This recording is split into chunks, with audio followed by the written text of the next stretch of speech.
সোমবার রাতে কাতারের আকাশে হঠাৎই আলোর ঝলকানি। আল উদেইদ বিমান ঘাঁটির দিকে ছুটে আসে একঝাঁক মিসাইল। সাইরেন আর মিসাইলের শব্দে তৈরি হয় ভীতিকর পরিবেশ। যদিও ইরানের মিসাইলকে প্রতিহত করতে বেগ পোহাতে হয়নি কাতারকে।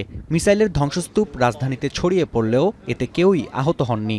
আমরা কাতার প্রবাসীরা একটু ভয়ে আছি। ভয়ে থাকার কারণ হচ্ছে আমরা কিছুক্ষণ আগে মাগরিবের নামাজ পড়ে বাইরে হয়েছিলাম।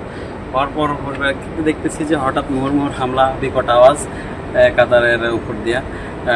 তখন আমরা ছুটাছুটি, তখন মানুষ কিন্তু ছুটাছুটি করতেছিল প্রত্যেকের বাড়ি ঘর দুয়ারে বাসা বাড়িতে চলে গেছে।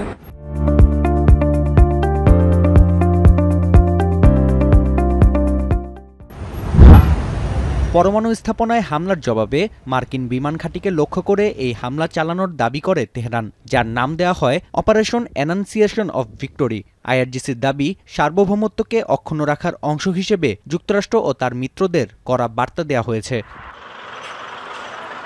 যদিও নিউ ইয়র্ক টাইমসের দাবি, হামলার বিষয়ে আগেই কাতারকে অবহিত করে ইরান। অন্যদিকে এক বিবৃতিতে কাতার সরকার জানায়, হামলার আগেই খালি করা হয় মার্কিন বিমান ঘাঁটি। পাশাপাশি উল্লেখ করা হয়, হামলার জবাব দেওয়ার অধিকার রাখে দোহা।